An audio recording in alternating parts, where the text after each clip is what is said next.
Estamos de volta com o Código Aberto, a gente está conversando sobre unidade familiar, a gente está pensando sobre a família, como é que ela pode funcionar unida, nos desafios que a gente tem hoje a respeito relacionados a tempo, a conflito de gerações, um monte de coisa que coloca a família às vezes em bolhas independentes, né? Às vezes você tem o marido e a esposa em cada um na sua bolha, os filhos nas suas bolhas e às vezes eles não se encontram, dividem às vezes apenas o mesmo espaço, ou às vezes tem situações ou sentimentos que geram desunião. A gente estava falando no último bloco sobre a questão do egoísmo e como o egoísmo mina a possibilidade da família estar unida. A gente vai continuar a nossa conversa, mas antes disso, o vídeo do ponto de referência para você. Muitas são as estações da vida que passamos, mas o nascimento de um filho, com certeza, é uma mudança não só importante, mas vitalícia. E junto com essa mudança vem também as dificuldades de manter a unidade familiar. Isso porque todos nascemos em pecado, independente da idade ou posição na família, precisamos da graça redentora de Cristo para manter-nos unidos em fé, pois sempre enfrentamos barreiras que nos separam dos nossos irmãos. Na criação, ainda sentindo o cheiro da perfeição do Éden, Caim, movido por inveja, foi capaz de matar seu irmão. O grande rei Davi trouxe adultério para dentro do seu lar e posteriormente sofreu as consequências do incesto, morte e vidas destruídas. Só pela fé em Cristo, famílias separadas e destruídas podem se reconciliar. Cristo é e deve ser o centro. Quanto mais perto nos achegamos de Cristo, mais perto estaremos uns dos outros. Uma das ideias centrais do cristianismo é que nos tornemos um, assim como Cristo e o Pai são. A ideia que parece até um pouco lúdica e impossível, principalmente nesse mundo de pecado. Apesar disso, quando estamos em Cristo, de verdade conseguimos ter um vislumbre dessa ideia. Foi assim com os primeiros cristãos, que cresciam em amor uns com os outros, em unidade. É o amor ágape, palavra que denota a própria natureza de Deus, com um amor incondicional e verdadeiro, e que Cristo nos pede que façamos. Amem-se uns aos outros como eu vos amei. Mas nascemos naturalmente maus e inclinados ao pecado, principalmente ao egoísmo. É fácil notar nas atitudes de crianças e até bebês, por mais puros que possam ser, são extremamente egoístas, se achando o centro do universo e querendo tudo para si. Esse talvez seja o maior dos exemplos de corrupção do pecado, a maldição do egoísmo. Basta notar que se como humanidade conseguíssemos colocar de lado o nosso egoísmo, a maioria das dificuldades e conflitos seriam resolvidos. Esse é o contraste com a vida de Jesus, totalmente despido do seu egoísmo, que viveu e morreu pensando somente em mim e em você, e veio mudar isso em nós. A cruz veio purificar e trazer mudança às famílias. Assim como Cristo veio para servir a humanidade, nós também devemos nos sujeitar uns aos outros com humildade e amor voluntário. Essa submissão é o caminho para um lar feliz, não uma submissão de diminuir o outro, mas de unidade, sabendo que cada um tem seu papel e devemos desempenhá-lo com amor. O objetivo é sempre nivelar as relações em torno da cruz e abrir caminho para a verdadeira unidade. Mas, na verdade, o que mais falta às famílias para terem coesão e unidade é o compromisso uns com os outros. E para com os cônjuges, em se cuidar, respeitar, fidelidade e amor. Isso influenciará todos os outros a cumprirem também esse compromisso e, assim, manter a unidade em amor. É isso que Deus espera de você. Que a paz seja convosco. Fica aqui mais uma vez registrada a nossa gratidão ao pessoal do Ponto de Referência, que sempre ajuda a gente a sintetizar algumas coisas que a gente tem conversado. E agora a gente vai ouvir a música que o Henrique preparou para a gente para essa segunda semana dele aqui com o Código Aberto. Qual que é? Essa música de hoje chama-se O Eterno Eu, e vai falar sobre esse desejo de a gente sair do ordinário, né, e ir para o extraordinário, né, a gente ir para um lugar onde a gente tenha esse sentimento, né, de estar completo, né, que a gente às vezes está vivendo aqui, né, e atrás das nossas coisas, né, e a gente não consegue, porque isso só vai ser possível em outra situação, né, em outro momento.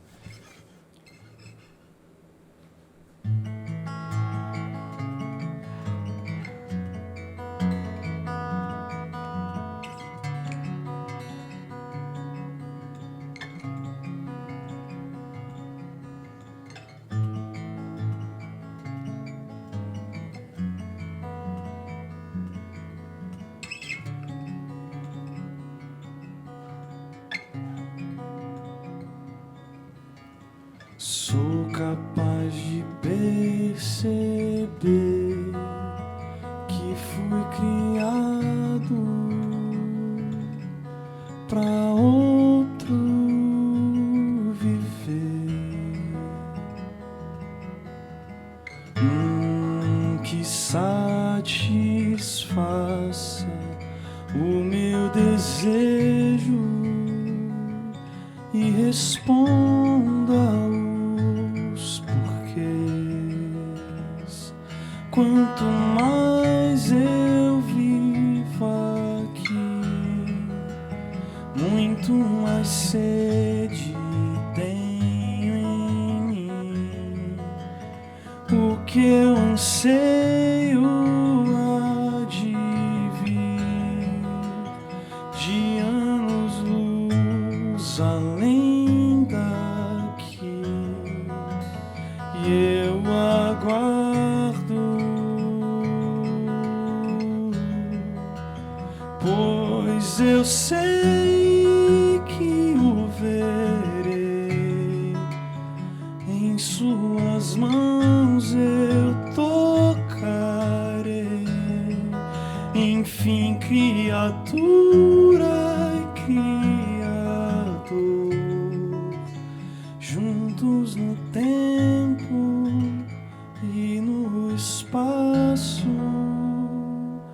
sem fim.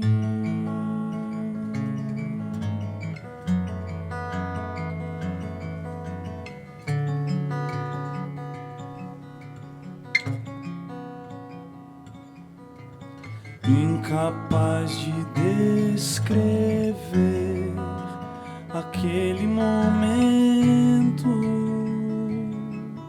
quando encontrar o Rei, por fim justificado em sua presença, de pé estarei, mas enquanto eu vivo aqui, que o seu reino viva em mim, só assim irei servir como ele serviu. E eu aguardo, pois eu sei que o verei, em suas mãos eu tocarei, um redimido e o Redentor, juntos no tempo e no espaço, pois eu sei que o verei, em suas mãos eu tocarei, o eterno e eu, juntos no início de um tempo sem fim.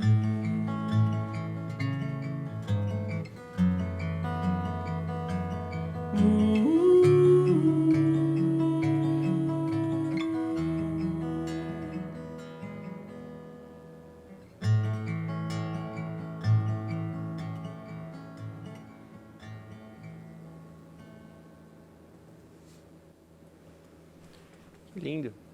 Obrigado mais uma vez, Henrique. Valeu. Eu acho muito bonito, né? Que enquanto estou aqui, que o reino dele vive em mim, né? Enquanto eu vivo aqui, que o eterno se manifeste através, né, da gente, se manifeste através da nossa família também. E quando a gente, voltando para o nosso assunto falando sobre família, a gente tem na Bíblia essa ideia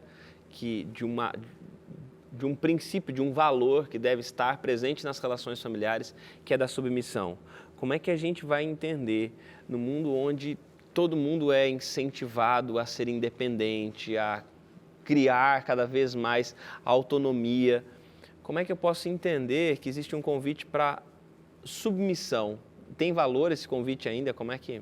Então, a primeira coisa que a gente precisa analisar quando a gente fala desse texto especialmente que fala de submissão é que a gente não pode olhar para a Bíblia, você já falou isso aqui em algum momento, não pode olhar para a Bíblia e lê-la com os óculos de hoje. A gente precisa colocar a Bíblia dentro do seu contexto.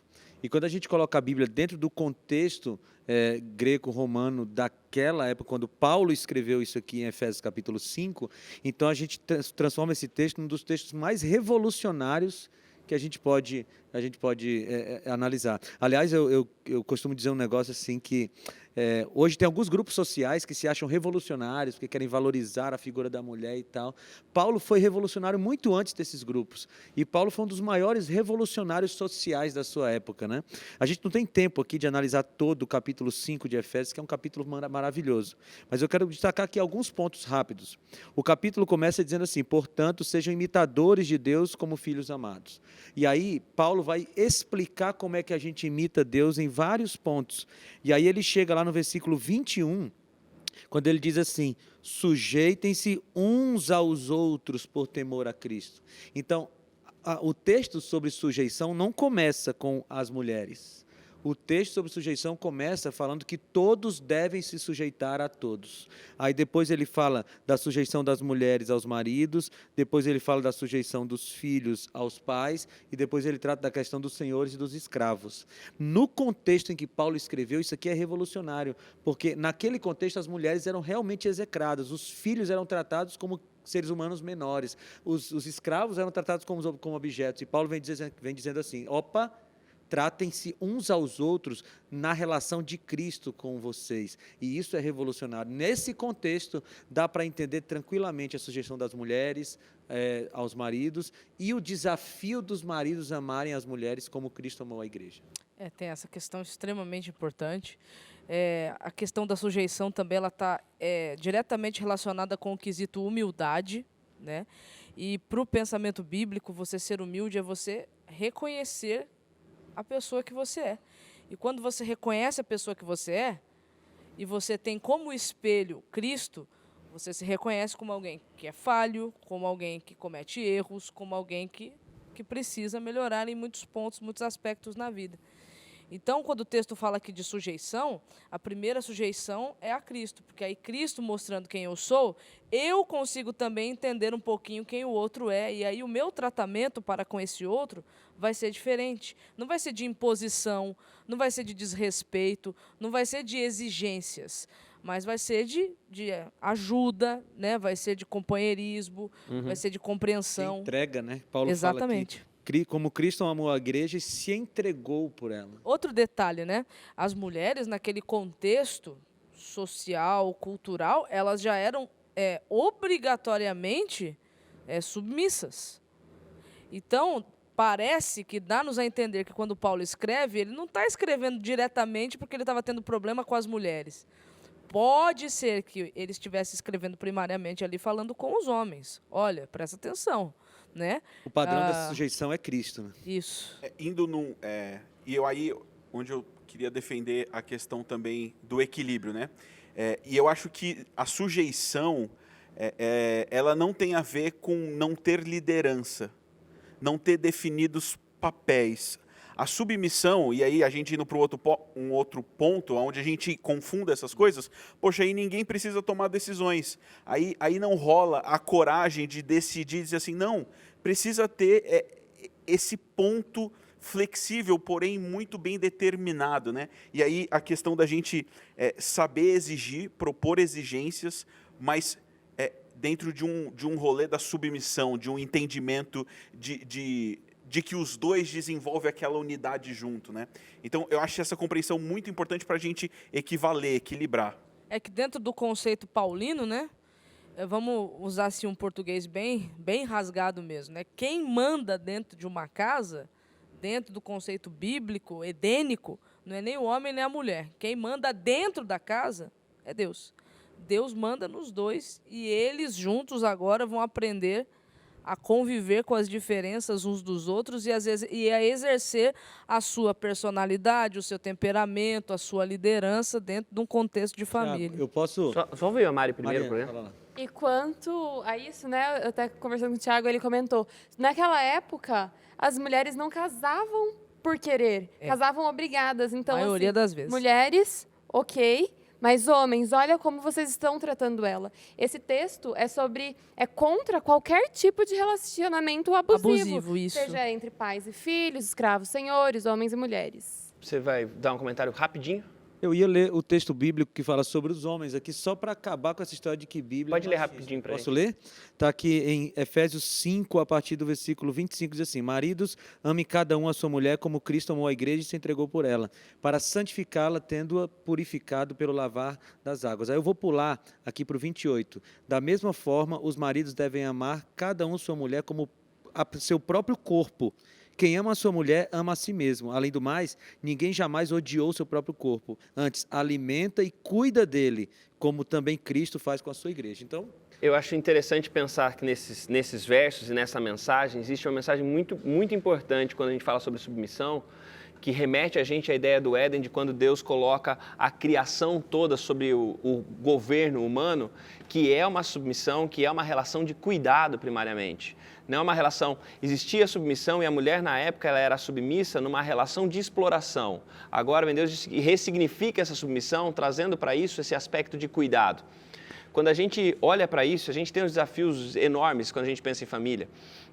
E a desunião da família, ela está vindo por muitos caminhos. Quando a gente olha para a Bíblia, a gente tem basicamente alguns conselhos, eu fecho com eles. A centralidade de Cristo. Olhar para Cristo como ponto de origem e também como ponto de convergência. Outro ponto, amar como Cristo ama. Permitir que o amor de Deus, que é essa decisão por amar, que é essa decisão comprometida por amar, que ela faz parte das nossas relações. E também esse compromisso, como a gente falou, esse compromisso que ele antecede até mesmo ao amor. E por estar comprometido em amar, eu continuo amando mesmo quando tudo me convida para deixar de amar. Que Deus abençoe você. Na semana que vem a gente volta com o Código Aberto, continuando nossas conversas sobre família. Muito obrigado pela companhia.